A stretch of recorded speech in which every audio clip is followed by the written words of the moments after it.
So why did God put a tree right there in the middle of the Garden of Eden and tell Adam and Eve, don't you dare touch it? Did God set them up for failure? I mean, that's something I always wrestled with ever since I first came to understand the story of creation. And when we dig into Genesis chapter 2, we get more insight when it comes to day 6 of creation. God makes all the land animals, and then he makes Adam. He hand forms Adam and breathes from God's perfection into Adam a soul, a perfect soul. And God tells Adam, name all the animals. And Adam goes and names them all creatively.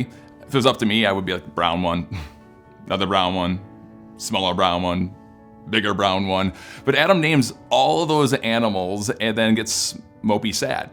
He realizes he doesn't have a mate for himself. So after man works half a day, go figure ladies, he has to take a nap. God takes a rib out of Adam and then hand forms that again into Eve.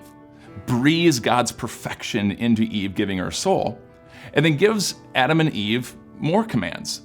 Take care of the earth, rule over the fish of the sea, the birds of the air, over the livestock.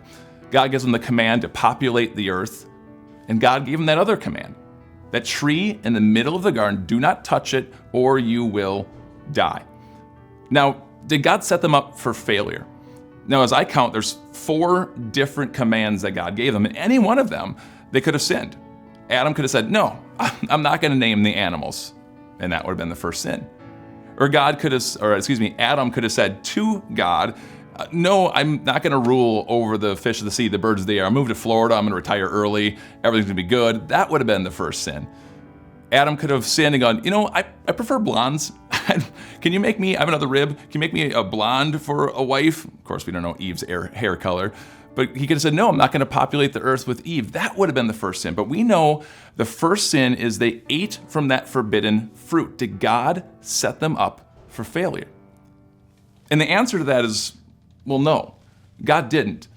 That tree, the tree of the knowledge of good and evil, was the ability that God gave to Adam and Eve to worship God.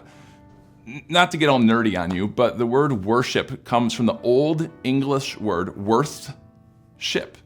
By worship, we tell God what he is worth to us.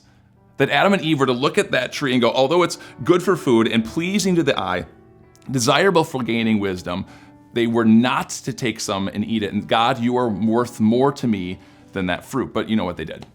They ate the fruit, they sinned, and immediately, what did God do? He boots them out of the Garden of Eden. And that sounds like God's being vicious there, but God's showing what God always is doing, grace. Listen to this, Genesis chapter 3. After God drove the man out, he placed on the east side of the Garden of Eden, cherubim, an angel, and a flaming sword flashing back and forth to guard the way to the tree of life.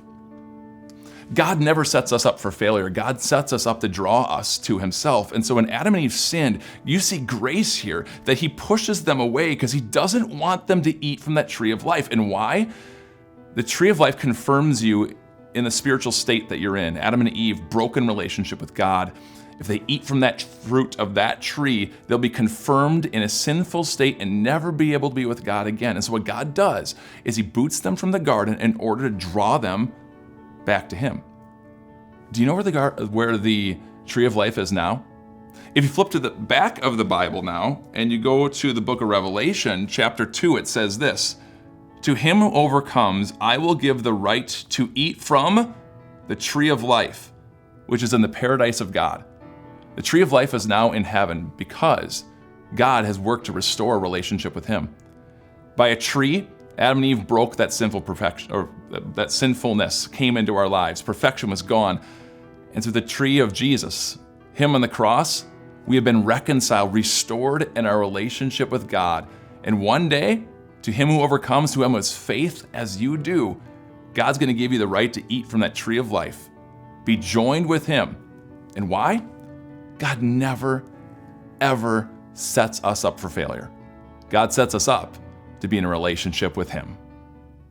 Hi, I'm Bruce Becker.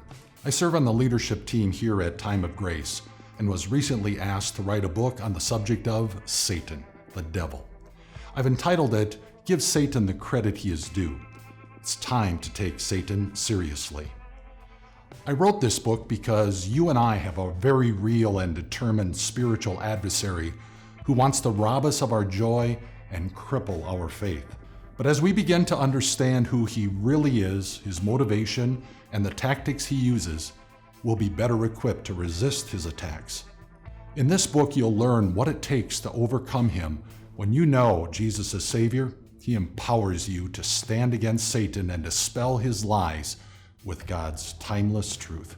Give Satan the credit he is due is our way of thanking you for your generous gift this month.